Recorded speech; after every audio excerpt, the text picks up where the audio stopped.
Good morning, Denise. I am looking forward to our conversation today about D&I e-learning trends in 2019. As we know, D&I e-learning is super scalable, really easy to deploy in an organization, and so it's becoming something that a lot of companies are looking at for 2019 education of their workforce.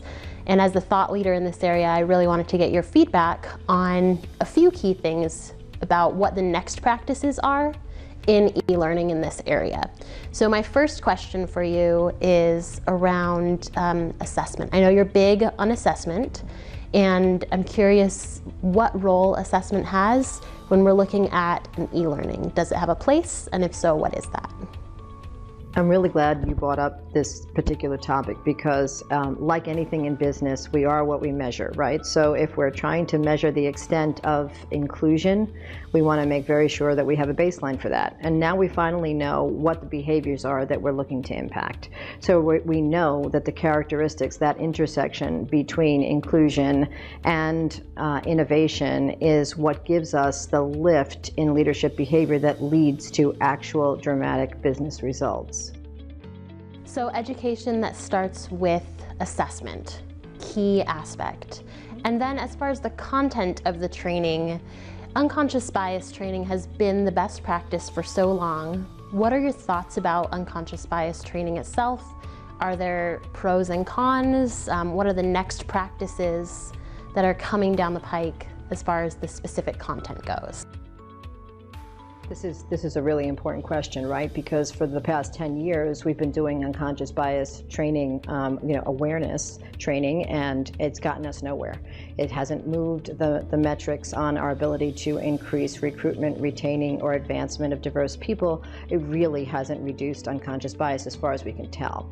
And the reason for that is that we stopped prematurely. So we raised awareness in terms of unconscious bias, but we did not tell leaders what inclusive behaviors are and what they look like and how to manifest them and apply them in the work environment. And so our e-learning focuses very specifically on that. Yes, we do raise that level of awareness because that's important and it's a prerequisite to understanding what you need to do, but then we move on to these are what inclusive behaviors are, this is what they look like, and we give leaders the opportunity to practice.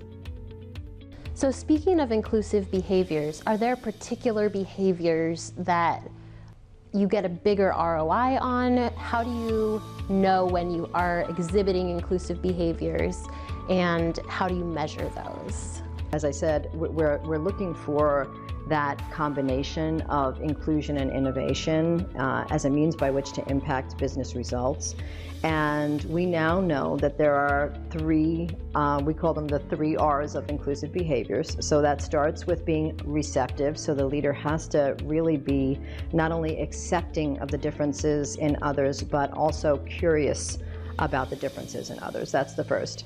The second is that we know that they need to be reflective. So they need to be both aware of their own biases as well as transparent about their decision making. And the third is we are asking them to be revitalizing in the sense that they are inspiring others to have inclusive behaviors, and also that they're empowering the members of their team to reach their highest potential, because after all, the members of your team as a leader are in fact the leaders of tomorrow. That's all really great insight. I guess the last question that I have is around the type of learning that an e-learning should be. You know, you have these long-form e-learnings that take, several hours, and then there are other options around micro-learnings. Ideally, what do you think organizations should be looking for when they're evaluating the format of the e-learning that they're going to pursue in 2019? I mean, this is obviously a very, very critical point, is that one of the other problems that we've had is that we have not been able to make learning sticky.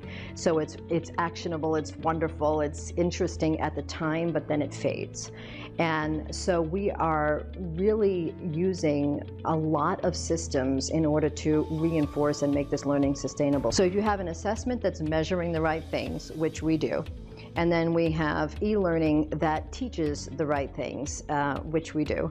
And then we're able to reinforce that with a mechanism by which the learning becomes sustainable. Then we have the ingredients for great inclusive leaders, and therefore the ingredients for a complete culture transformation to an inclusion culture.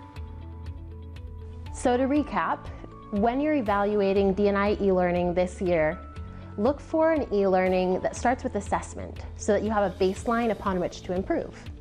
You'll also want to make sure that your e-learning focuses not only on unconscious bias training, which can backfire, but goes forward into inclusion behaviors, particularly focused on key inclusion behaviors that will impact business metrics.